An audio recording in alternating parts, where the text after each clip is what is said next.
con 29 minutos. ¿Quién vive en Nicaragua? Gente que no vende patria. Bienvenidas y bienvenidos a Sin Fronteras.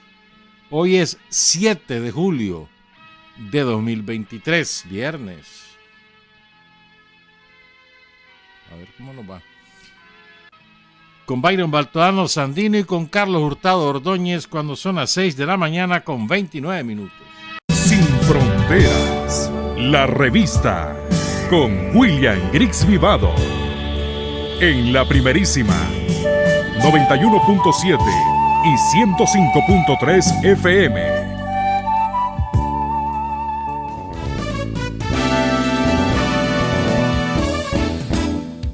Sin fronteras para decir la verdad.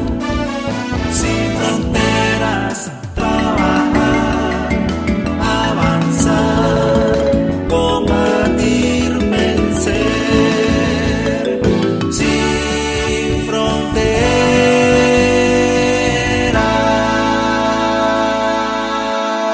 6 de la mañana con 35 minutos. Un saludo a Vivian Torres. Mañana está de parranda. Empiezan hoy. Esa Vivian es brava, ¿viste? Pasa bailando desde hoy hasta el domingo. Bailando, comiendo y otras cositas, ¿verdad, Vivian? Como pasa el tiempo. Vivian Torres, de las radios periodistas famosas de los años 70. Saludos, Vivian. El otro día, un compañero, un amigo, me escribía y entonces, más o menos como en tono de lamento. Él sabe que estoy hablando de él. En tono de lamento. Que bueno, a él no le hubiera gustado participar. O algo así, pues, en los años 70. Pero bueno, que ahora es otra cosa.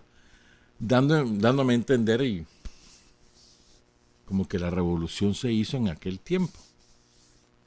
La revolución triunfó el 19 de julio, pero no se hizo el 19 de julio. La estamos haciendo. ¿Y por qué lo menciono, hombre? Porque, a ver, a veces creo que nos equivocamos los de las generaciones anteriores y se equivocan también los de las nuevas generaciones cuando piensan que lo bonito fue estar luchando en la clandestinidad y el compañerismo y que mirá y que la guerra y que la escopeta. Y no es así. Es decir, ese fue, digamos, lo que la generación de los años 70, 60, 70 le ofreció a la patria. Derrocar a la dictadura, sacar al último yanqui e iniciar, desatar el proceso de liberación nacional, cuya última fase es la que ahora vivimos nosotros, que es la de exterminar la pobreza. Pero es un proceso. Y todo proceso es prolongado en el tiempo. Y los procesos sociopolíticos como el nuestro, sociopolítico, económico, integrales como el nuestro, duran aún más tiempo. Pero hay varias cosas comunes, ¿no? Entre lo que ahora vivimos como consecuencia del triunfo de la revolución del 19 de julio del 79 y lo que se vivió entonces, hay varias cosas comunes. La primera, creo yo, es la conciencia, lo común. O sea, una conciencia, en primer lugar, una conciencia patriótica. Y patriótica en el sentido revolucionario, podríamos decir, de la palabra, y es patria es el pueblo. Un país, un territorio con una bandera y un ave nacional y un árbol nacional no es la patria. La patria es la gente que viven en un territorio determinado, tienen determinados símbolos, determinada cultura, determinada historia. pero es la gente. Sin la gente no hay patria. Por eso yo siempre insisto que cuando uno escucha el himno nacional, ¿cómo le vas a hacer pleitesía a la bandera? Ese es pleitesía al pueblo, y el pueblo está representado en un acto por los que ahí asisten. Esa es la representación del pueblo. Y eso lo explicó Daniel muy bien hace muchísimo tiempo, hace como 14, 15 años por ahí. Pero bueno, lo primero, creo que esa conciencia parte de la conciencia patriótica, del sentido de la dignidad nacional, del orgullo nacional, del conocimiento de tu historia, de la defensa de tu familia, de tu barrio, de tu comunidad, de tu país, ¿no? O sea, el sentido patriótico. Y luego viene ya una conciencia poco superior, y el sentido de cambiar la realidad, la estructura injusta que produce pobreza, que produce abandono, que produce marginación, que produce ignorancia, que produce enfermedades. Cambiar esas estructuras, y es una conciencia superior. Pero la primera es la conciencia patriótica, orgullo nacional, ¿no? Y a partir de esa conciencia que vos construís la conciencia revolucionaria. La mayor parte de los quienes nos integramos, bueno, los años 60 o 70, lo hicimos a partir de una conciencia patriótica, porque nos dolía ver la pobreza, ver la injusticia, ver cómo la guardia mataba a la gente. Como nos dolía eso, a partir de ahí es que uno dice, chocho, hay que buscar cómo sacar estos malditos, que no sé cuánto. Y después va creciendo en conciencia. Y ese hombre, de nada sirve votar a este si no cambiamos la estructura, lo que nos enseñó Carlos Fonseca. Pues. Nosotros no luchamos por un cambio de hombres en el poder, sino por el cambio del sistema. Eso lo enseñó Carlos desde un principio. Pues no fue que apareció con eso de repente, Carlos. No, de un principio. ¿Verdad? Entonces, si partís de eso, de que la conciencia es el primer común denominador en todas las fases del proceso revolucionario, encontramos otros, ¿no? Creo que el otro común denominador con mucha fuerza es el protagonismo de las nuevas generaciones. No le llamemos juventud, pues de las nuevas generaciones.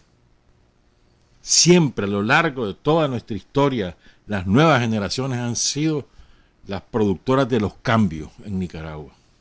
No sé si en todo el mundo, creo que sí, pues, pero no me voy a atrever a hacer tanto. Pero en Nicaragua, siempre los cambios en Nicaragua han sido producidos por las nuevas generaciones.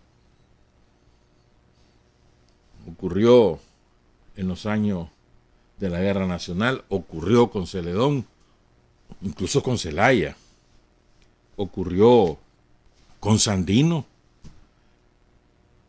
¿Y si Sandino qué tenía? 95 al 27, 32 años cuando inició la lucha antiimperialista. Celedón tenía un poco más de 30 años. Las nuevas generaciones han sido las que han producido los cambios en Nicaragua. Y eso, te vas a los años 80, ¿quiénes protagonizaron la defensa de la revolución? El cipoterío. Hoy vamos a contar algunas cosas de lo que hicieron los cipotes ahí en los años 80, pero fue el cipoterío, todo el chavalero, muchos de ellos voluntarios, otros por la ley, pero fueron ellos los que defendieron la revolución. Sin ellos nos hubieran derrotado, sin las nuevas generaciones nos hubieran derrotado, nos hubieran sacado. Y aquí hubiéramos entrado en una involución espantosa, unas matanzas hubieran ocurrido, hubieran superado incluso las matanzas de los yanquis. Pero fue el chavalero, la juventud entonces, que hoy son panzones, tan gordos, tan enfermos, tan rencos, pero que fueron los héroes de los años 80. Y luego, en estos años, con Daniel, desde el 2007 hasta ahora, que la lucha hasta 2018 siempre fue electoral. ¿Verdad? Es decir, lo que valía era ir a depositar tu voto. Vos no podés explicar los triunfos de Daniel en el 2011, primera reelección, y en el 2016 sin el voto de los jóvenes. Ese fue el fusil, el voto. Y luego, y no me estoy metiendo todavía la participación en las transformaciones, sino simplemente la conquista y la defensa del poder son de distinta manera a lo largo de estos 44 años. En los años 80, sobre todo a partir del 81, la defensa armada, porque eso era lo que nos imponía la realidad. Pero yo siempre he dicho esto y lo quiero repetir, y yo estoy seguro que la inmensa mayoría de mi generación va a compartir este criterio. Los años más felices de nuestra vida fueron entre el 19 de julio del 79 y mediados, finales del 81. Los años más felices, porque eran años de protagonismo absoluto de la gente, de cambios radicales que hacía la propia gente, de tranquilidad, de que nadie nos perseguía, que podías andar por cualquier sitio y que íbamos mejorando ya, que la cruzada, que las jornadas de salud, que comenzaban a hacerse carreteras, comenzaban a hacerse escuelas. Felices. Hasta que los yanquis nos hicieron la guerra. La repartidera de tierra, la formación de cooperativas, la creación del área de propiedad del pueblo, las empresas del Estado. Tantísimas cosas. La propia conformación del Ejército Popular Sandinista y de la Policía Sandinista. Porque eran procesos novedosos. ¿No? O sea, eso fueron, ¿por qué insisto? ¿Por qué señalo esto? Porque además estábamos en paz. Así que nuestra generación conoció la paz hasta ese momento. Hasta ese momento supimos lo que era estar tranquilo. Porque nadie durante la dictadura de Somoza podía andar tranquilo. Y nadie es nadie, ¿viste? Ni siquiera los propios somocistas. Nadie. En cualquier momento, la guardia te agarraba y te mataba. Por cualquier razón. O te echaba preso y después te torturaba. Y eso era lo habitual. Hay miles de testimonios al respecto. Entonces la paz la conocimos nosotros. Hasta después del triunfo, digamos, el primer mes fue muy convulso por distintas razones. Ponerle que a partir del, por decir una fecha, 1 de septiembre del 79,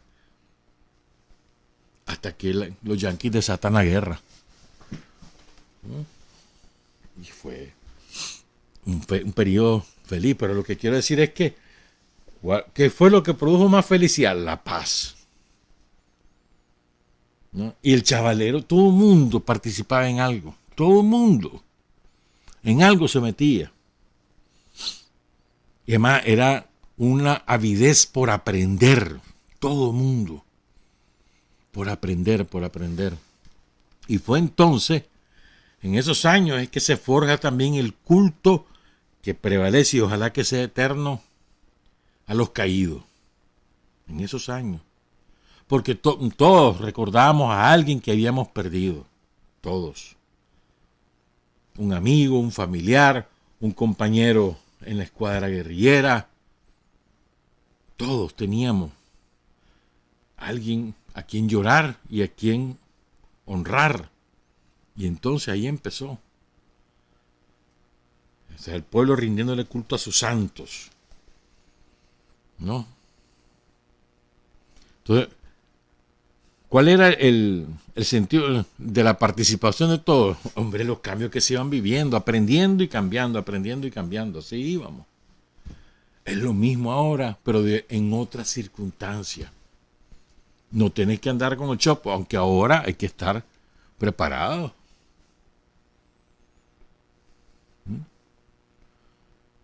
Y Y el chavalero, un militante de la juventud sandinista, pues, debía aprender también el uso y costumbre de la lucha armada. Hay que aprenderlo, porque uno no sabe, uno nunca sabe. Ya nos demostró el somocismo que es capaz de cualquier cosa. Y que no nos vuelvan a sorprender. No nos volvamos a confiar. A propósito de eso, les vamos a contar algo de eso de confiarnos. ¿No? Entonces, fíjense. Ahora, yo diría que cuál es ahorita en mi opinión, pues, la esencia de tu compromiso hoy. Primero, ser patriota. Primero. Y ser patriota para mí es ser antiimperialista. Si sos realmente patriota, sos antiimperialista, porque nosotros hemos dejado de tener la patria en algunos momentos de nuestra historia porque los yanquis nos lo han impedido con la presión sobre el pueblo. Ser patriota, el compromiso con la gente, pues. Y además, si querés ser patriota, tenés que conocer tu historia, hermano. Yo sé que ahora, y me he tenido que rendir ante esa evidencia, he luchado para que eso no sea así, pero aquí tengo algunos muy cerca, que son ejemplos de lo que voy a decir. Yo sé que ahora es imposible convencer que lean. Imposible. Ya me rendí. Les encanta los videos cortitos. ¿Ves qué bonito? Entonces ya creen que aprendieron con solo eso. Le dieron un tuquito. Ya sé yo de la historia. Ni modo, hermano. De las nuevas generaciones, y hablo de 40 para abajo, prefieren ver y oír que leer. Y si ven y oyen divirtiéndose, tanto mejor. Pero que se van a poner a leer un libro, ni como castigo, ni como purga. Y se los puede ofrecer de mi manera, impreso, digital, por pedacitos. Yo me acuerdo de esto.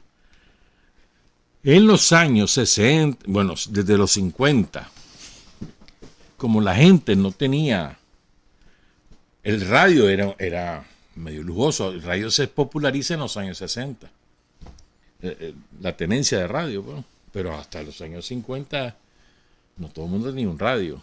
Después el televisor, que se populariza en los años 80 con nosotros. 70 empezaba, pues. Pero bueno, lo que quiero decir es esto. ¿Qué consumía la gente? La fotonovela. Fotonovela. Que era masiva la producción mexicana. Aquí se hicieron bastantes también, aquí en Nicaragua.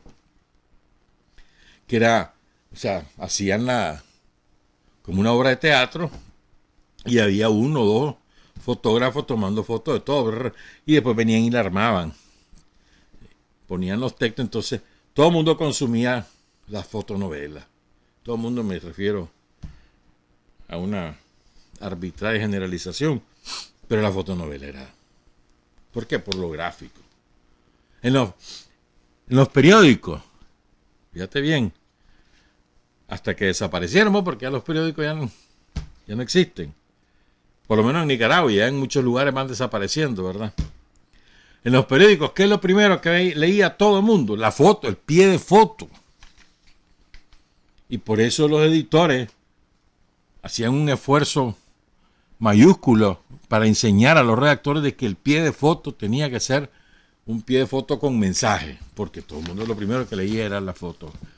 Veía y después veía de qué era, y después pasaba los titulares y pasaba. Deporte, los crucigramas, el horóscopo. Entonces, ¿y ahora cuál es la tendencia? El videíto, el TikTok. El que si bailó, que si no bailó. Que si le hicieron tal broma o no le hicieron tal. Oh, ¡ay, la sangre, la sangre!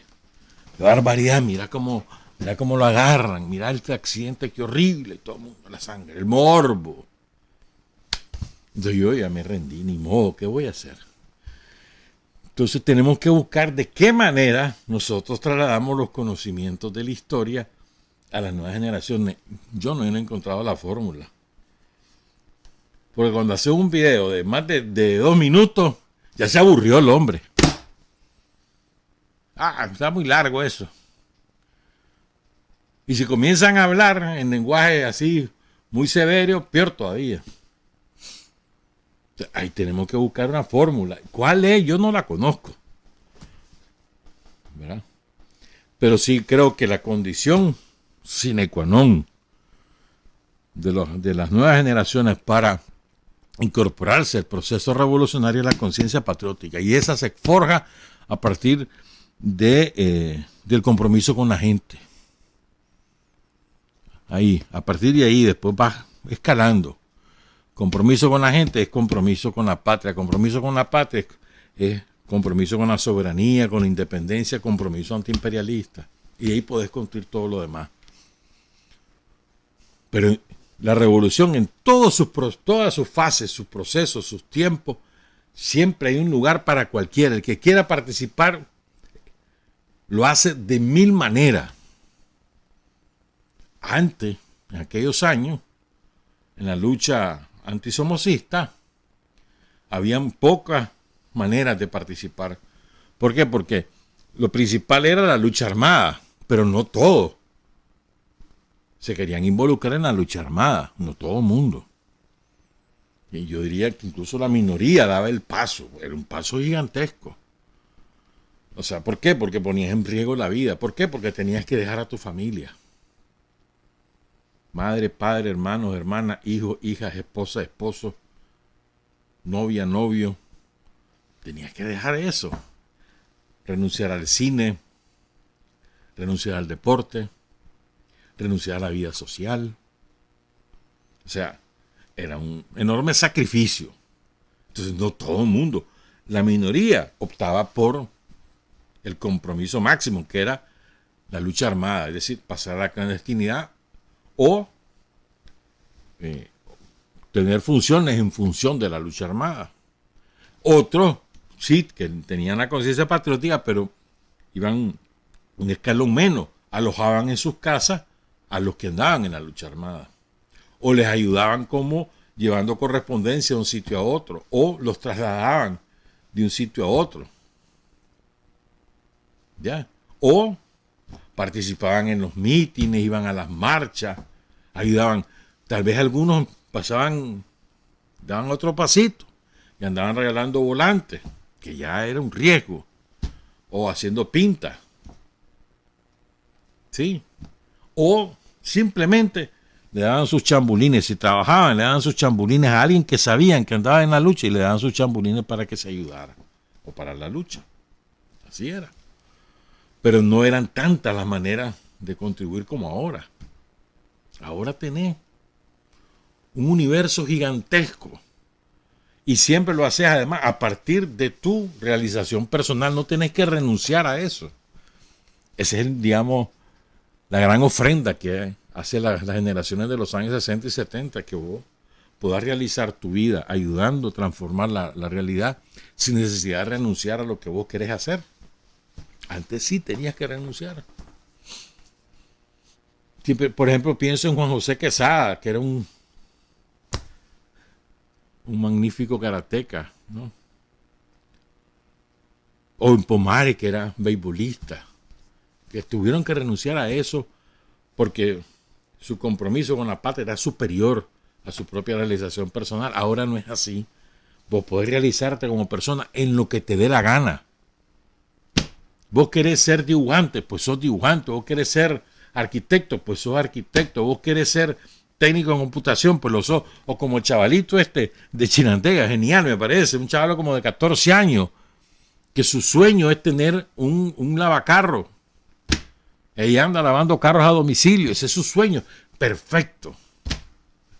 Lo que vos querrás ser, pero a partir de tu realización personal, te comprometés con la patria, con la gente, contribuís. Esa es la gran diferencia ahora. Y es una diferencia bellísima, pues, o sea, es lindo, ¿no? Que a partir de lo que vos podés querer ser y tener la posibilidad de hacer, te comprometes con tu país. ¿Verdad? Sí, aquí nosotros no estamos en la onda de que el que no es marxista-leninista o tiene conocimiento teórico no puede ser revolucionario. Nada que ver. Ayuda, pero no es requisito indispensable. Ayuda. Te ayuda a comprender mejor la realidad. Te ayuda a encontrar fórmulas para resolver los problemas. Ayuda, pero no es requisito. Sí me parece que nosotros tenemos que buscar la manera de cómo trasladar la historia. ¿Sabes lo que más a mí me... O sea, una forma, creo que es muy educativa y necesaria, una forma de ayudar a trasladar la historia es el rendir culto a nuestros santos, a nuestros héroes y mártires. Y si eso lo hemos logrado conservar 44 años, a veces con demasiada superficialidad. Es decir, simplemente estar en la tumba un rato, pero sin conocer qué hizo, por qué lo hizo, quién era su novia, su mamá, su novio, sus hermanos, dónde vivía, sin saber nada, simplemente por cumplir. A veces somos superficiales, pero en general lo hacemos bien. Esa es una manera, pero no puede ser ya la única, pues. Y ojalá que eso se conserve a lo largo de los años, ¿verdad? Entonces, creo que es un desafío que tenemos todos, los nuevos y los no tan nuevos. Encontrar una fórmula para trasladar los conocimientos históricos y culturales a las nuevas generaciones. Me van a decir a mí, algunos pueden decir, la escuela. Sí, la escuela es importante, pero no es fundamental. A mí me encantaría que en las universidades, y yo sé que no ocurre, pero sería extraordinario que todas las universidades en sus pensum incorporaran la historia como materia obligatoria, no optativa, obligatoria en todas las carreras. A mí me resulta difícil entender cómo es posible que en medicina no se estudie historia. No entiendo eso.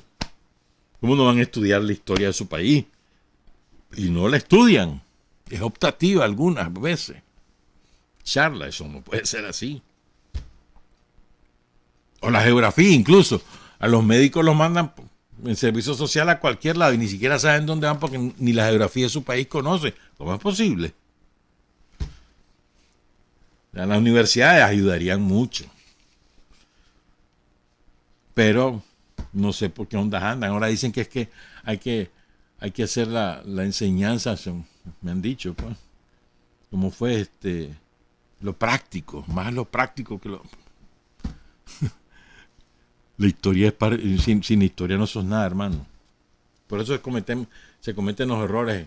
Vean los otros procesos históricos. Cuando no conoces tu historia, volvés a cometer los mismos errores. Como pueblo, pues. Pero bueno, lo que quiero decir es que nosotros tenemos hoy en día una enorme gama de posibilidades de desarrollar la revolución, cada quien desde sus propios intereses, y que no hace falta tener una única manera. No es la militancia partidaria la que te hace ser protagonista de la revolución. No. Es la conciencia patriótica, eso sí. Y eso es lo que tenemos que forjar todos los días del mundo. Y invitar y lograr que la mayor cantidad posible de ciudadanos pasen de la conciencia patriótica a la conciencia revolucionaria, que se incorporen a la militancia y que sean protagonistas de transformaciones. Ahí sí. Pero no es el requisito fundamental. Ya quisiéramos nosotros. Requisito fundamental, conciencia patriótica. Esa se forja desde la familia, en el barrio, en la escuela, en la universidad, en los espacios colectivos. Un deportista perfectamente vos podés ser el mejor deportista en tu rama, la que sea.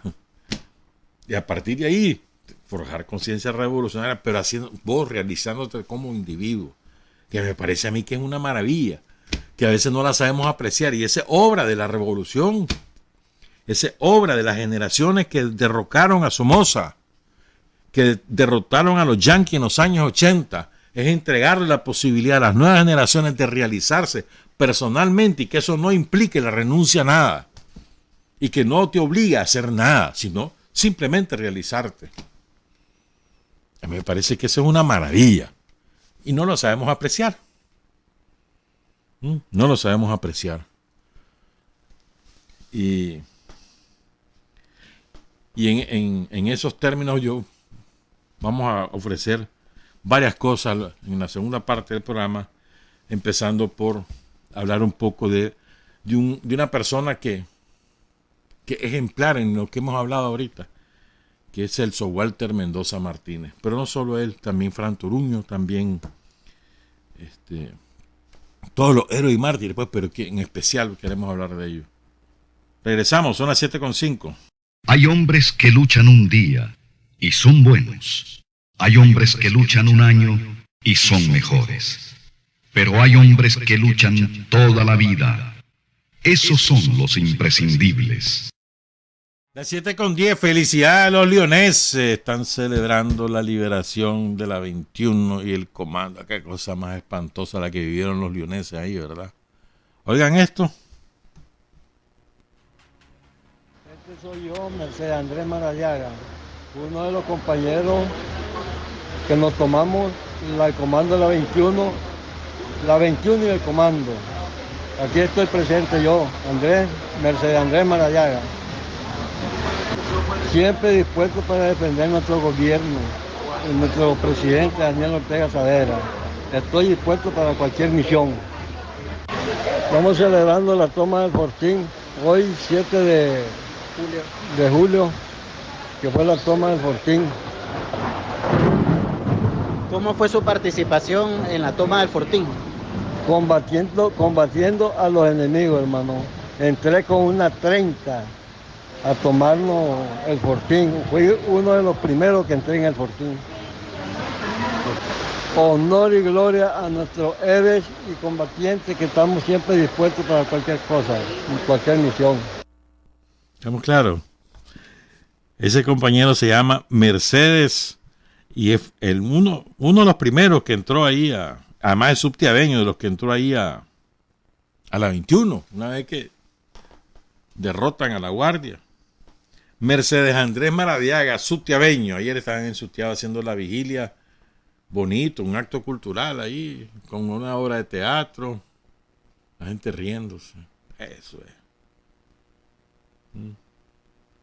El otro día le decía a un amigo, pero dice que no. Pero,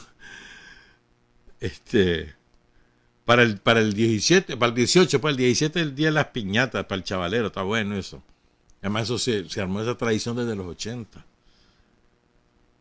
Pero para amanecer el 19 o al mediodía el 19, ahí en los barrios, en la U, deberíamos hacer una comilona, ¿no? Entre todos, un bajo, una sopa, sopa de queso, sopa de albóndiga, sopa de res, entre todos. Sin guaro, hombre.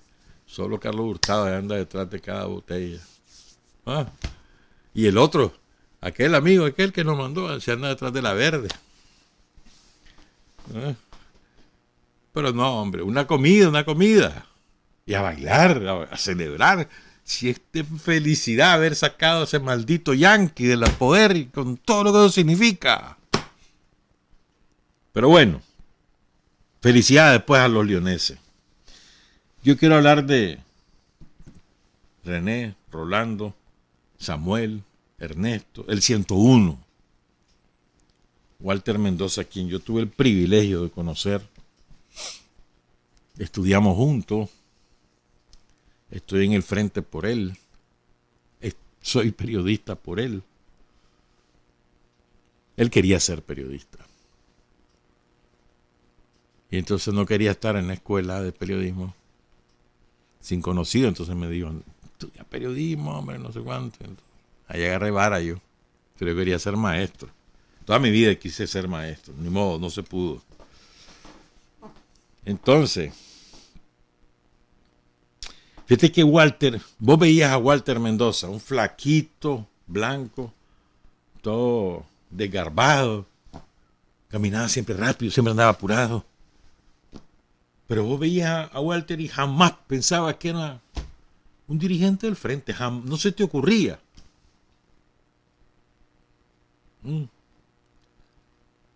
Era frágil, realmente, físicamente, Walter era frágil. Se fue haciendo, fue agarrando fortaleza en la medida que fue entrenándose en distintas escuelas, la de San Francisco que ofreció William Ramírez, por ejemplo. Él estuvo en esa primera escuela. Creo que Glauco Robelo estuvo ahí también, impartiendo la escuela. 77 fue eso, finales. Y después él se encargó de formar guerrillero, Walter. Pero jamás tuvo una consistencia, una contextura, como para decir, hombre, este es un hombre de montaña o este es un hombre de lucha guerrillera, pues. Nunca. Pero en cambio, tenía un intelecto privilegiado Walter Mendoza. Y una manera de ser excepcional. Yo a Walter solo lo oía gritar y costaba que gritara cuando gritaba consigna. Ahí sí. Pero después que te gritara, se arrechaba así, como todos nosotros, y te regañaba. Pues ya sabes lo que iba a decir. Pero era un hombre, o sea, a mí me marcó toda mi vida porque por su manera de ser, por su compromiso, que hombre más comprometido, ¿no? Su inteligencia, su astucia. Entonces Walter era un matagalpino que viene de un barrio y de una familia pobre. Él lo cría a su abuela. La adoraba doña Genara Mendoza. Lo crió su abuela. Y él tenía devoción por su abuela. Él sacrificaba lo que fuera para ir a ver a su abuela. Siempre, toda su... Bueno, hasta que... Desde que sale de Matagalpa, pues. Sale de Matagalpa para venir a estudiar a Managua. Y se bachillera con honores. Porque era un estudiante muy aplicado. Se incorpora al frente desde que está cipote, 14, 15 años. Y a partir del compromiso social y el trabajo comunitario en el barrio, el famoso barrio que le habían puesto La Chispa y que hoy se llama Barrio Walter Mendoza, no se llama La Chispa, se llama Walter Mendoza ese barrio. Arriba queda un nuevo asentamiento que le han puesto La Chispa, pero el barrio se llama Barrio Walter Mendoza. No Barrio Walter Mendoza _ La Chispa, no. Se llama Barrio Walter Mendoza. Porque ahí trabajó él. Organizó a la gente, ayudó a muchas cosas, porque la guardia había llegado. Era un asentamiento y la guardia lo había llegado a desalojar y ahí llegaron Margín Gutiérrez con Walter Mendoza a organizar a la gente a partir de ahí. Pues. ¿Cómo será? ¿Cómo era la...? O sea, siempre trato de expresar, de alguna manera trasladar lo que era Walter. ¿Cómo sería el impacto que causaba Walter que gente como René Núñez siempre hablaba de Walter Mendoza? La Margín misma, ¿no? Pero quien conoció a Walter lo marcó. Y esa manera, esa contextura física ahí, fue la que probablemente determinó que la dirección del frente interno en Managua lo dejara en Managua para organizar Managua mientras se iba el grueso de los combatientes y de la dirección del frente se iban de Managua para Masaya en el repliegue. Entonces él se queda en Managua y además no se queda sin hacer nada, se queda trabajando al frente de las tareas organizativas y también trasladando gente a Masaya, trasladando alimentos, medicamentos a Masaya. Él iba con frecuencia, siempre con Fran Toruño, que era su pipe. Eran uña y carne, Fran Toruño y él. Recibieron la escuela del San Francisco juntos, incluso con la hermana de Fran Toruño, Cecilia. Y lo dejan en Managua, pero repito, pues, otra vocación de Walter Mendoza era el periodismo. Entonces él siempre se involucró en hacer periódicos, pues, o boletines para comunicarse con el pueblo, pues. Había uno que recuerdo que se llamaba Pueblo Trabajador, porque a él, entre tantas tareas que le tocó hacer, los comités de acción popular, sobre todo en todos los barrios occidentales de Managua, el movimiento sindical Pueblo Trabajador, que desgraciadamente se han perdido en la historia y ocuparon un sitio importante en su momento, ¿verdad? Y él fue impulsor de ambas cosas. Y él fue el inventor de barricada. El nombre barricada lo inventa Walter Mendoza. Allá por enero del 79, por ahí. Enero, febrero. Él sale con eso. Y era un boletincito mimeografiado. La mayor parte de los que me escuchan no saben lo que es mimeografiado. Era un aparato que te imprimía, pues, con tinta y esténciles. Y bueno, no importa, pues. Ya eso desapareció hace muchísimos años. Yo creo que ni siquiera hay en los museos ya un mimeógrafo. Y era para nosotros un mimeógrafo era como un fusil. Pues nos permitía reproducir en cuestión de una hora miles de volantes. Me acuerdo que había, bueno, no importa, pues quiere insistir en Walter, pues entonces, fíjate que Walter era un compañero común y corriente en ese sentido. Me acuerdo, jalaba con una compañera que se llama Verónica, no sé si vive aún, ¿verdad? Y él rompía las reglas de la clandestinidad solo para ir a ver a la Verónica ahí en la universidad. Estaba enamorado. Y entonces él queda a cargo de Managua cuando él repliegue. Él, por ejemplo, Almanubia Baltodano cuenta de que Fran Toruño y Walter Mendoza quienes la llevan, la sacan de la embajada de Venezuela cuando ella ya está sin los brazos, después de que le estalla la bomba de contacto, ya pasó una convalecencia, etcétera, y se la llevan a Masaya, y de ahí la sacan a Costa Rica y después a Panamá. Y después ya pudo ir a Cuba, después etcétera. Pues, pero Fran Toruño y Walter Mendoza son los que la sacan de aquí de Managua y la llevan a Masaya. Ese tipo de labores comenzó a hacer Walter una vez que el repliegue se ha ejecutado. Y lo que yo recuerdo es lo que yo no estaba aquí, pero a mí me lo contaron apenas me regresé, es que él lloró de rabia porque no iba en el repliegue, pero asumió su responsabilidad y se quedó. No solo se quedó, hizo las tareas que tenía que hacer. La manera como los matan refleja lo que es la guardia. Iban en un carrito amarillo que es el que usaba Walter, y muy probablemente lo que ocurrió, como él había ido ya varias veces a Masaya, acuérdense que el repliegue es el 27 de junio, a Walter lo matan el 7 de julio, transcurren 10 días, 10 días, en esos 10 días Walter va varias veces a Masaya.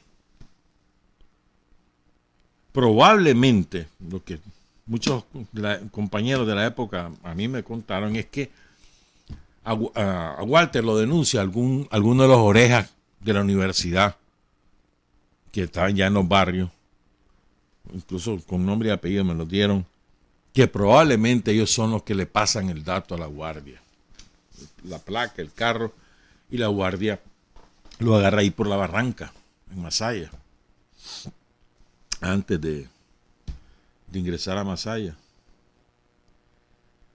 y entonces los agarran, les meten una enorme golpiza. Eso lo sabemos por los guardias,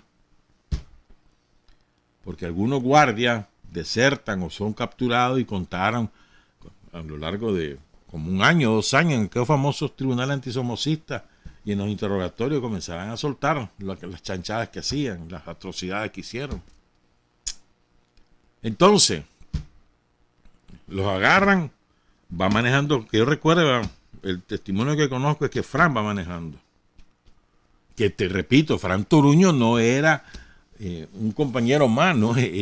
Tenía el mismo nivel de Walter. De quien conozco menos es de Ismael Castillo, pues, pero Fran Toruño era un compañero destacado y era mancuerna con Walter. No lo conocía Francis. Quien conocí fue a Walter. Entonces los agarran, los bajan del carro a punta de golpe. Ahí mismo en la barranca matan a Walter y matan a Fran. Y a Ismael lo obligan a cargar esos cuerpos y los suben al Coyotepe. No a la cumbre, pero a las faldas del Coyotepe. Ahí mismo, tenían unos prisioneros sandinistas, los guardias ahí en el Coyotepe, bajan a esos prisioneros y con Ismael los obligan a subir esos cuerpos a las faldas del Coyotepe. Cavan una zanja, ahí tiran los cuerpos de Walter y de Fran, y dentro de la zanja matan a Fran, matan a Ismael, y hay compañeros que dicen que mataron a los otros, pero ahí los dejaron en una fosa común, pues, una fosa común improvisada, después de haberlos masacrado, ¿no? Y después investigando se da con la fosa, la falta del Coyotepe, pero al principio pocos sabían que lo habían matado a Walter, porque todo el mundo suponía, los que estaban en Masaya, Carazo o Granada o Jinotepe, que habían estado en Managua, suponían de que andaban en tareas.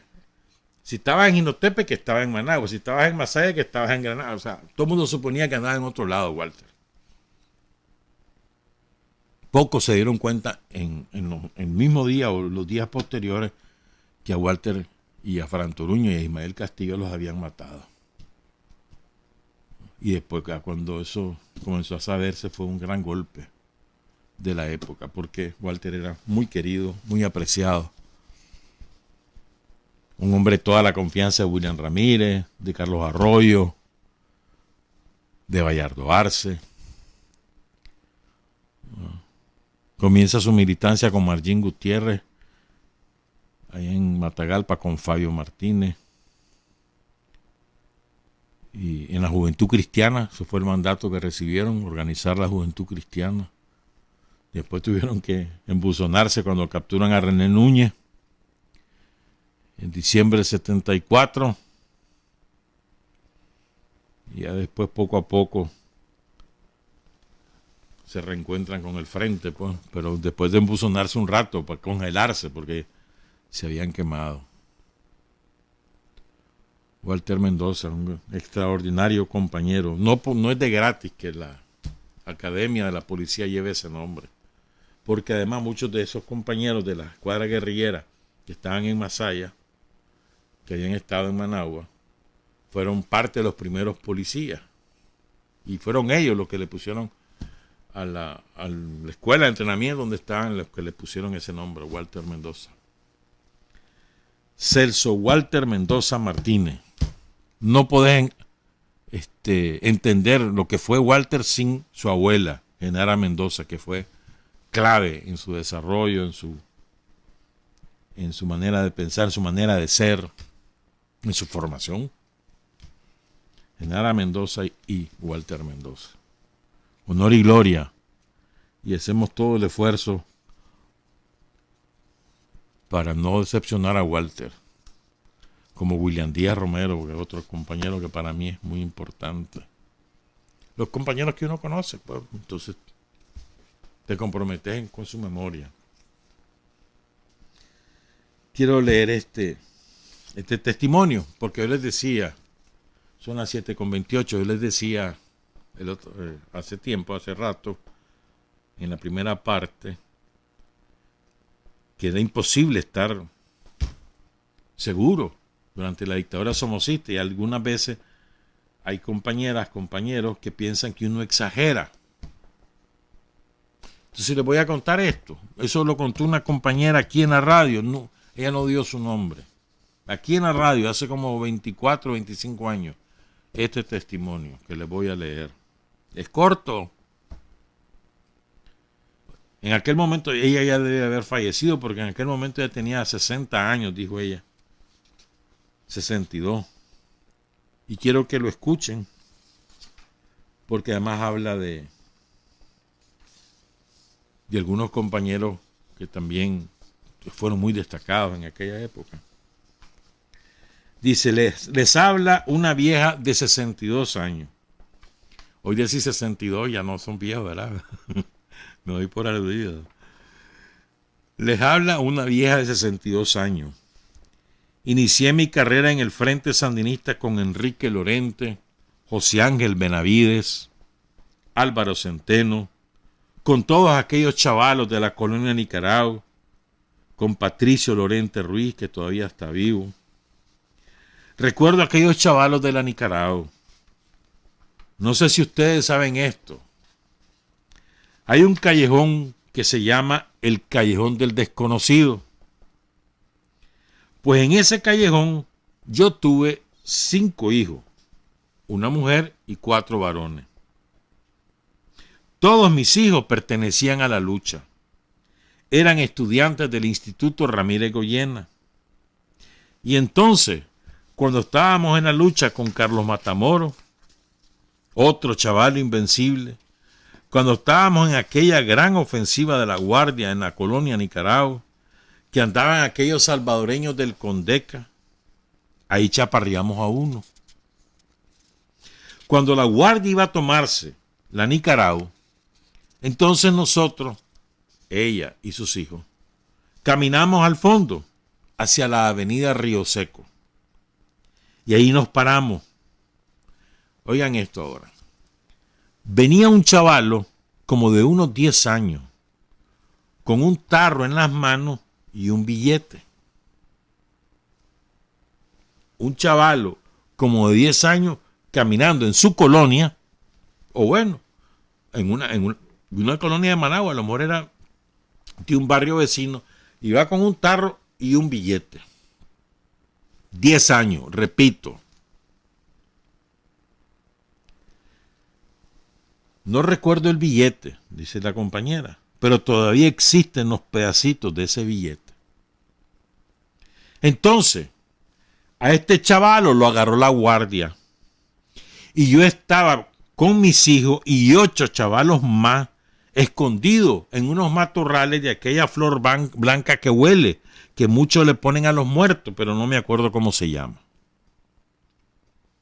Y entonces, a ese muchacho lo agarró la Guardia, le arrancó el pescuezo, las piernas, lo mataron con una bayoneta. Cómo tiraba aquel esófago, cómo se disparaba la sangre de aquella criatura.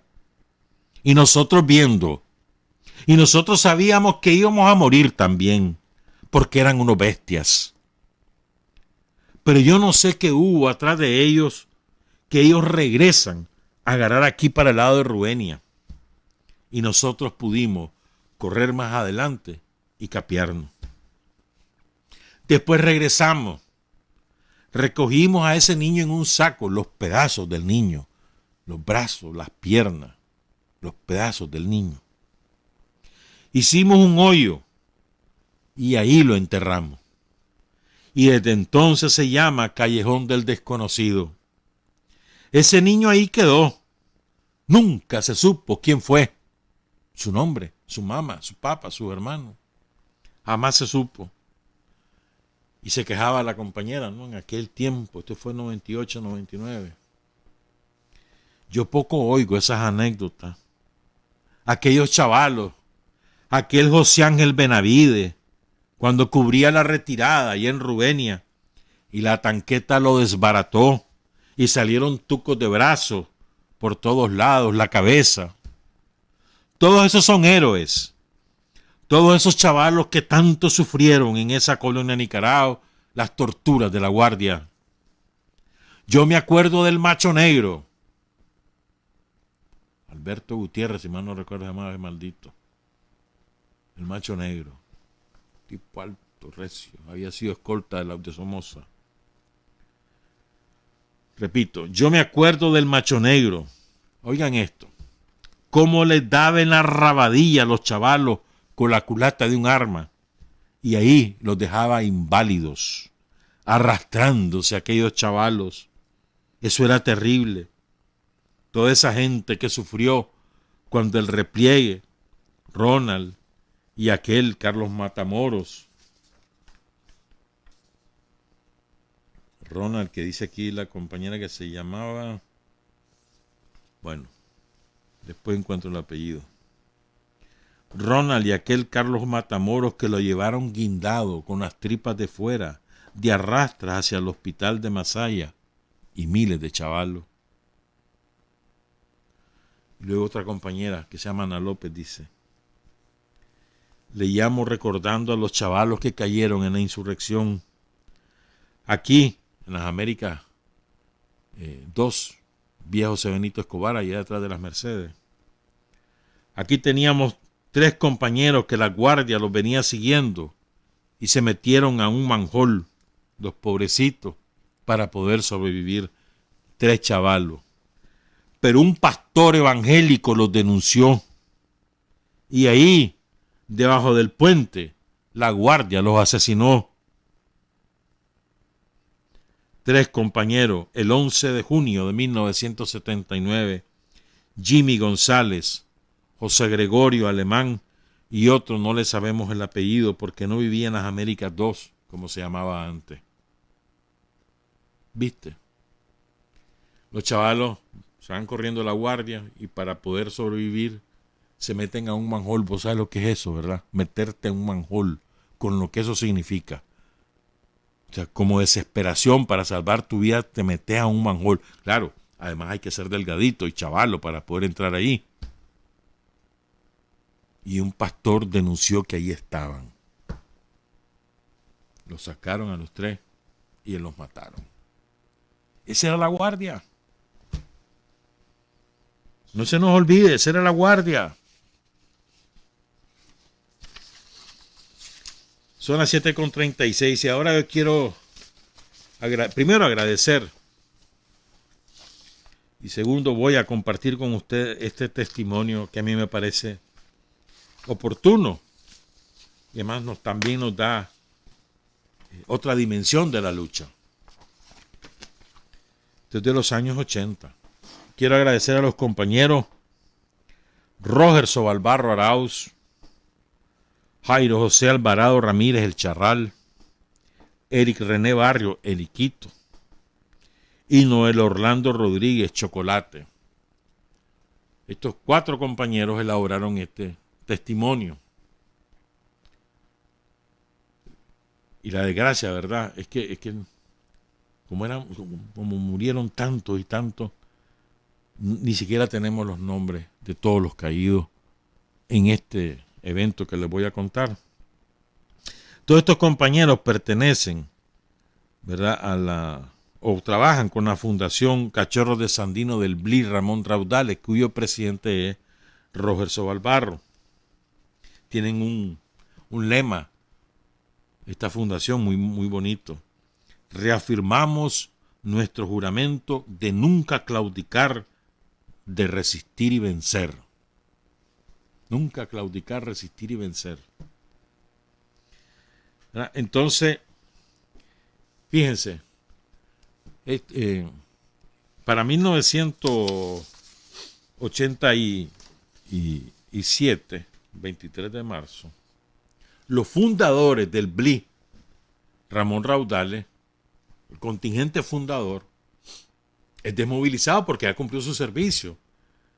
Y es impresionante, ¿verdad? Para nosotros los que no hicimos el servicio hablamos de 2 años. Los que hicieron el servicio no hablan de 2 años, hablan de 730 días, porque contaban esos días, hermano. Y si salía de ahí, no solo vivo, sino más completo, cuanto mejor. Entonces, esto es importante. Para el 23 de marzo, creo que me mencionan los compañeros, de 1987 se desmovilizan los fundadores. Y entra la nueva camada. ¿Verdad? Entonces, yo leí un testimonio, esto no sale aquí, pero ese día que los desmovilizan, bueno, pues les llegan hasta Pantama, ¿verdad? Después de haber Oigan, por ejemplo, donde anduvieron en Parpar, El Poteca, Río Coco, Maquengale, Yaosca, Raití, Pancasán, Sinica, Dipina, Oliguá, Cerro El Algodón, Cerro Verde, Guaslala, Huamblán, El Naranjo, Puerto Viejo, Lizagüe, Mulucucú, Paigua, Quininuá, Río Blanco, el asentamiento del Coco, el Cerro El Mono, el Quilambé, La Marañosa, Agua Amarilla, Cuatro Esquinas, el Subterráneo, Cerro El Cumbo, Bocay, San Pedro de Bocay, San José de Bocay, El Cuá, Zona de Hamaca, Planes de Vilán, Corral de Piedra, Son Popera, Fantasma, Las Torres, Cerro El Chile, Cerro El Venado, el Delta del Río Tuma, La Dalia, Zacatera, Plan de Grama, el Gamalote, San Antonio de las Cuchillas, el Castillo, La Sorpresa, Vicini, Asturias, San Rafael del Norte, Yalí, Las Colinas, La Rica, el Jiquelite, La Reforma, Quilalí, Huihuilí, Jinoteguita, San Juan de Río Cobo, en todos esos lados anduvo este Bli. Entonces, después de haber recorrido, y no iban a pasear, no andaban ahí en los senderos, andaban combatiendo, defendiendo la patria, y sabían en lo que andaban. Sabían en lo que andaban. ¿Ya? Entonces, después de pasar 730 días en esos combates, sufriendo calamidades, hambre, lluvia, los zancudos, la lepremontaña, la diarrea, el miedo a que te maten, el combate contra la guardia, el no dejarte vencer, después de todo eso, las caminadas, aquellos lodazales, el descachimbarte porque vas por un zacate húmedo, pum, te caes con todo y fusil y municiones y demás, el que te hieren un compañero y lo llevas a tuto, porque viste morir a un amigo del alma que había compartido una covacha con él, y lo viste caer ahí. Después de todo eso, van a dar la desmovilización, allá a Fantasma, llegan a Fantasma, y todavía tuvieron un combate, un último combate un día antes, en un cerro que se lo quiso tomar la contra y lo derrotaron. Entonces ahí los están esperando los IFA.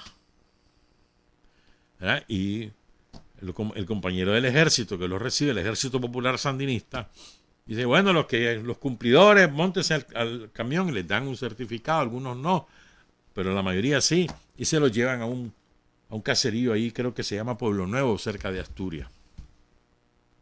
Y ahí el bacanal, hermano, la fiesta, con todo lo que eso significa, comida, bailongo, guaro, cerveza, hasta que cayeron de picado, bueno, pero celebrando.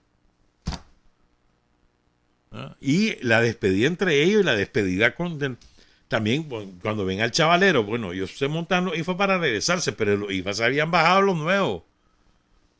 ¿Ah?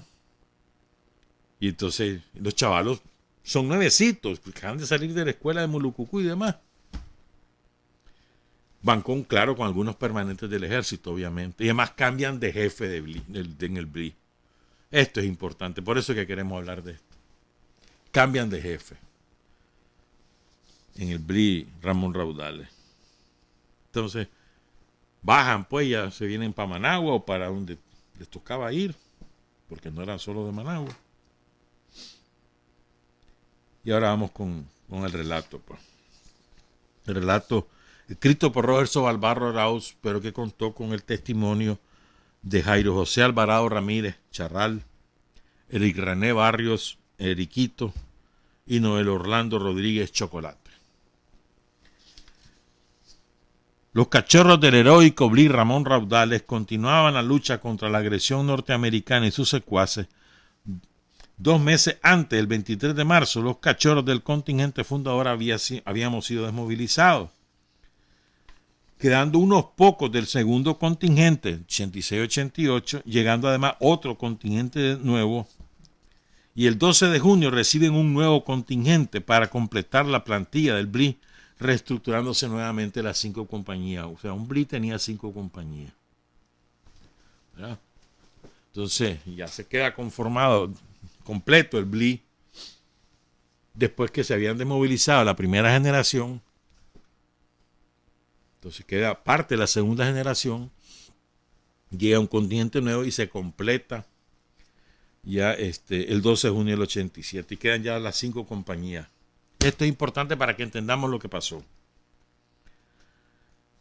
6 días antes de haber A ver, espérenme.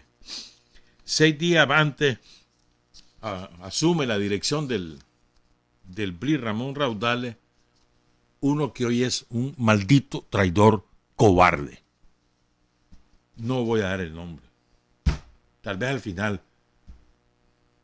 Porque él, uno de los que ejecutó los peores crímenes en Carazo. Hoy se las pica de gran asesor militar.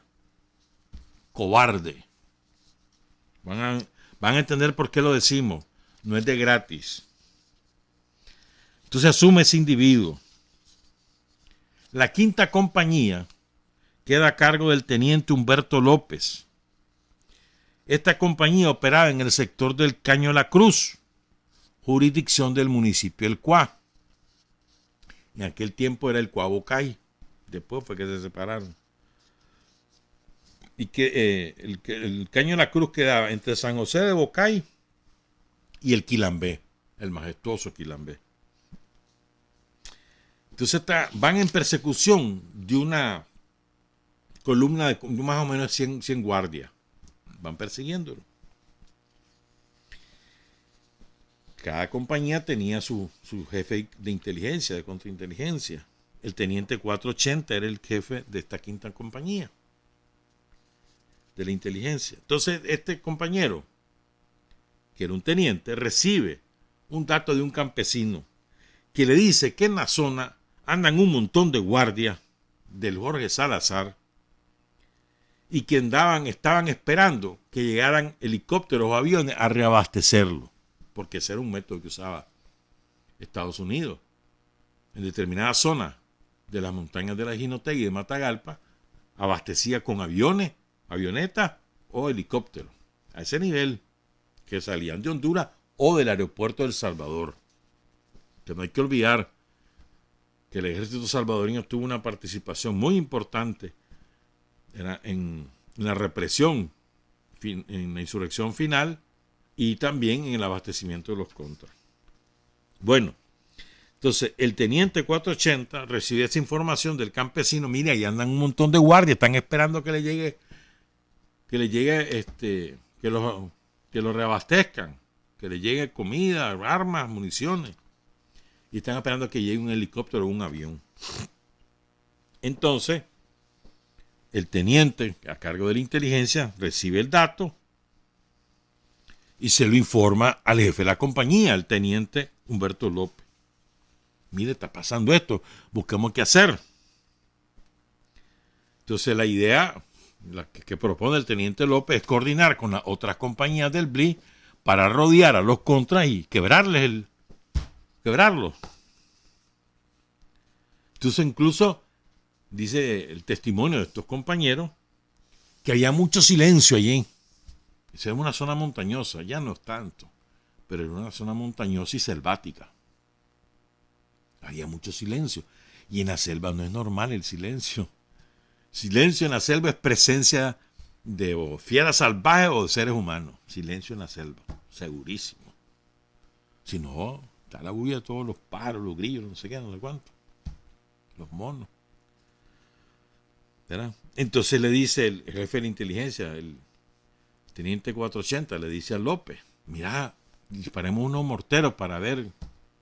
No, todo lo tengo bajo control. Y entonces después le dice, mire, coordinémonos con la otra compañía. Hay un compañero de otra compañía que se ofrece, mira, vámonos, hagamos juntos. Los rodeamos y los acabamos esto. Y dijo que no. El jefe del BLI, quién sabe dónde estaba escondido. Lo normal en los BLI es que el jefe iba con su tropa, instalada a sus puestos de mando en la zona de operaciones, ¿no? Lo habitual, lo que están acostumbrados los cachorros. Hay algunos jefes ejemplares, famosísimos, como Hidalgo, por ejemplo, o Arauz, o del Ortega, o Pedrito el Hondureño, por mencionar algunos que eran famosos porque iban ahí al frente. No se escondían en los radiocomunicadores, no, estaban ahí en el combate, instalaban su puesto de mando con su radista, con su sanitario, con el jefe de la plana, y estaban dirigiendo. Este no. ¿Quién sabe dónde estaba? Entonces está la situación, están los contras ahí. Este que está de testarudo, que no quiere hacer caso y unirse con las otras compañías porque quería, por cuenta quería aparecer el Rambo. ¿Verdad?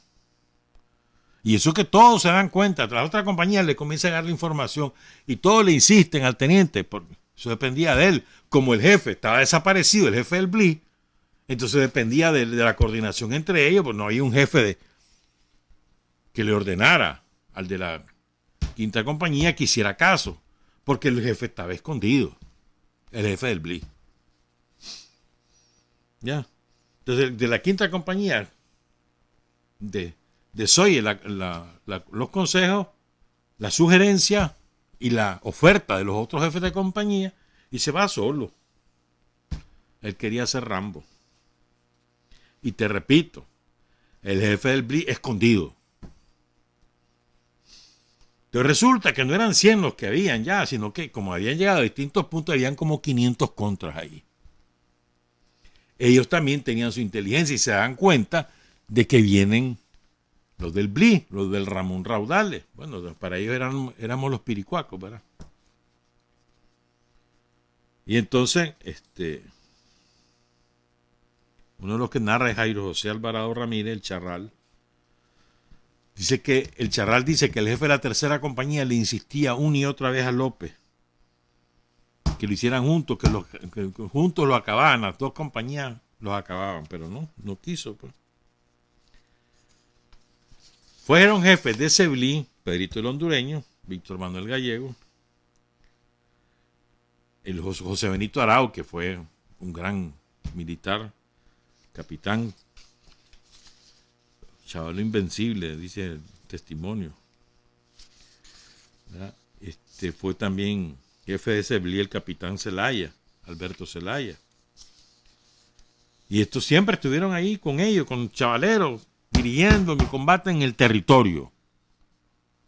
No escondido, ni un puesto de mando como a 3 kilómetros. No, ahí. ¿Verdad? Dirigiendo desde el corazón de la montaña junto a sus compañías, y de esta manera las tropas aceptaban fuertes y contundentes derrotas a la contra en Celaya Sur, en Celaya Norte, en la quinta y la sexta región. Pero este nuevo jefe de BLI era de lujo, era jefe de oficinas. Pues no tenía los pantalones, no tenía los cojones o los grados, los andaba de lujo para poder poner en excelente coordinación operativa a sus jefes de compañía y pelotones. Esta actitud fría y desinteresada provocó que a los cachorros del nuevo contingente con poca experiencia combativa, pero llenos de coraje y amor revolucionario, les asestaran una tremenda pijiada con la masacre en el Caño de la Cruz, donde 7, realmente son 9, donde 9 cachorros mueren en un desigual combate y otros muchos resultaron heridos, y 12 más fueron capturados vivos y llevados como prisioneros a Honduras y luego trasladados a Costa Rica como trofeo de la victoria sobre los cachorros del Ramón Raudales, el Rara. Entonces aquí viene la explicación de lo que pasó. Caño de la Cruz, cuentan los compañeros, para entrar había un cementerio, el cementerio de la comunidad, para entrar a la propia comunidad. O sea, el cementerio quedaba a la entrada de la comunidad. Y después venía una planicie y unas filas al frente en forma de U. Entonces el territorio, la geografía del lugar, era propicia para armar una emboscada. Entonces la contra, que ya tiene la información que vienen los cachorros, les pone la emboscada. Dejan pasar al primer pelotón.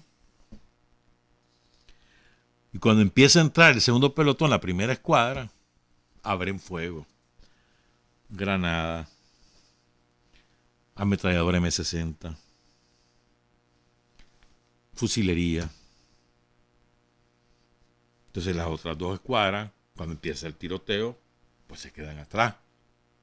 Y quedan atrapados todos. Quedan atrapados el primer pelotón y la primera escuadra del segundo pelotón. Bajo fuego. El chavalero, que es nuevecito, por eso te decía que era importante, que acá la mayoría de ellos no tenía experiencia combativa, estaban sujetos a lo que su jefe les decía, porque la experiencia la tenía el jefe. Y el teniente López estaba testarudo, que no quiso la ayuda de los demás compañías, y el jefe del BRI, el capitán jefe del BRI desaparecido, cobarde. Al final te voy a dar el nombre. Entonces, bueno, comienza la masacre. Pero el chavalón defendiéndose. No es que los chavalos se rindieron, no. Los chavalos combatieron. Hasta que llega un momento que se quedan sin municiones. Cesan los disparos, llegan las contras a revisar su obra. Al que encontraban vivo, herido y vivo, lo terminaban de rematar. Otros heridos los habían llevado a otros compañeros, lo habían logrado sacar ahí por el cementerio. Y otros que quedaron ahí, que cuando iban haciendo eso, los capturan. 12 muchachos. Uno de ellos, ahí tenemos una foto. Uno de los que capturaron. El que está a la izquierda con una pañoleta. ¿Verdad? Y después ya llegaron las otras compañías, pero ya era muy tarde, hermano. ¿Qué llegaron a hacer? Ayudarle a los heridos que habían salido al cementerio y a rescatar los cadáveres. ¿Dónde estaba el teniente López? En un zanjón. En un peñascón ahí escondido. ¿Por qué que combatió? No. Ahí se quedó detrás de un peñascón. Pidiéndole al jefe cobarde, mándenos la aviación, mándenos. Y ella, ¿para qué? Ya lo hicieron paste a los chavalos.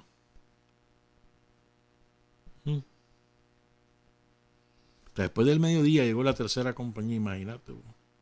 Horas. Y aquellos chavalos inexpertos y el teniente López.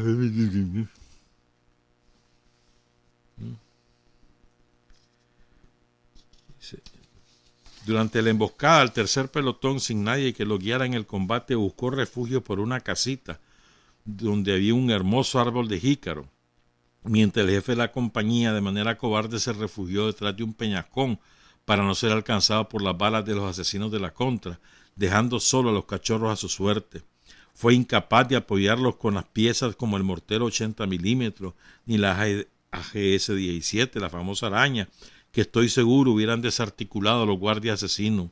Pero además fue incapaz el traidor, el jefe del BRI, de ponerse al frente del combate, aunque fuera por radio, para dirigirlo, para dar valor y animar a la compañía y a los jefes de pelotón a realizar maniobras de defensa para resistir la emboscada. Los valientes cachorros jamás dejaron de defenderse de las balas asesinas, pero por desgracia sin un jefe que los guiara. Y así cayeron José Rubén Cruz Valle, Chispita, Juan Ramón Martínez Cruz, Barba Papá, Roberto Enrique Martínez Avilés, Rema, sus iniciales, Roberto Enrique Martínez Avilés, cuyo nombre lleva la V de la colonia una de las V de la colonia de Centroamérica. Marvin Alejandro Pérez Hernández, el Niño. El Zurdo Peña, no tenemos sus nombres. El Sonpopo. Rafael Salas Payito. El Tucán de San Judas. Rizo o Guizo de San Judas. Pero no tenemos sus nombres. Hay otro compañero, Rabindranath Velázquez, pero no tengo confirmación que también cayó allí. Y a esa lista hay que agregar el montón de heridos, algunos de ellos quedaron lisiados, y los 12 secuestrados. El sufrimiento que eso implica. ¿Quién era el jefe? Roberto Sancán, cobarde, que dejó a su suerte a los cachorros, y sobre sus hombros va la vida de esos 9 muchachos, porque los dejó abandonados, porque no tuvo los coyoles suficientes para dirigir el combate, los dejó a su suerte. Y ahora se las da de Rambo y de demócrata y no sé qué cosa, cobarde. No solamente los muertos de Jinotepe, sus manos están llenas de sangre desde que fue jefe de Seblí. No se nos olviden estas cosas. No se nos olviden. Honor y gloria a nuestros héroes y mártires.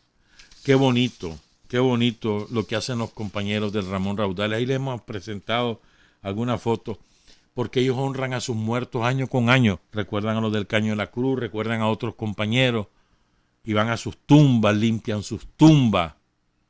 Y ese montón de muchachos, de compañeros que ustedes ven ahí, que las nuevas generaciones dicen viejos panzones, que no sé cuánto, que solo babosadas hablan, que solo eso, fueron los héroes, los que nos tienen aquí ahora. Ellos. Y no olvidan a sus muertos. Y lo recuerdan y buscan a la familia, hablan con la familia de sus muertos. Se reúnen a hablar de sus vivencias, de sus muertos también, y de los vivos, y a contarse chile, y a comerse una buena sopa, y echarse sus traguitos, ¿por qué no? Pero se mantienen unidos. Y el factor de mayor cohesión entre ellos son sus héroes, sus muertos. Y eso es muy lindo. Y no solo el BRI, Ramón Raudales lo hacen todo. El FAMA lo hace todo. Y van a los lugares donde cayeron algunos, sobre todo aquellos que fueron numerosos en un combate, que cayeron muchos. Bueno, ahí van ellos. El Germán Pomares, todo. Entonces me parece, ojalá que las nuevas generaciones asuman ese culto a los santos, a nuestros santos, a nuestra gente, a los que no dijeron que morían por la patria, sino que murieron, como decía Leonel Rugama. Pues. Y que me parece muy lindo lo que hacen los compañeros de este tipo de eventos. Se mantienen unidos y se ayudan cuando se enferman y van muriendo, ¿no? Porque ya nos toca despedirnos. Pero no se abandonan. Y buscan cómo contactarse todos. Y mira, fíjate que fulano, ahí andan. Y procuran ayudarse. ¿Verdad? Muchas gracias a los compañeros que nos escribieron el testimonio. Voy a repetir sus nombres. A Roger Sabalbarro Arauz, que es el redactor. Y los testimonios de Jairo José Alvarado Ramírez, el Charral. Eric René Barrios, el Riquito. Y Noel Orlando Rodríguez, Chocolate. Trabajar, avanzar, combatir, vencer, patria y libertad. Revolución es sentido del momento histórico. Es cambiar todo lo que debe ser cambiado. Es igualdad y libertad plenas. Es ser tratado y tratar a los demás como seres humanos. Es emanciparnos por nosotros mismos y con nuestros propios esfuerzos. Es desafiar poderosas fuerzas dominantes dentro y fuera del ámbito social y nacional. Es defender valores en los que se cree al precio de cualquier sacrificio. Es modestia, desinterés, altruismo, solidaridad y heroísmo. Es no mentir jamás ni violar principios éticos. Es convicción profunda de que no existe fuerza en el mundo capaz de aplastar la fuerza de la verdad y las ideas. Revolución es unidad, es independencia, es luchar por nuestro sueño de justicia para Cuba y para el mundo, que es la base de nuestro patriotismo, nuestro socialismo y nuestro internacionalismo.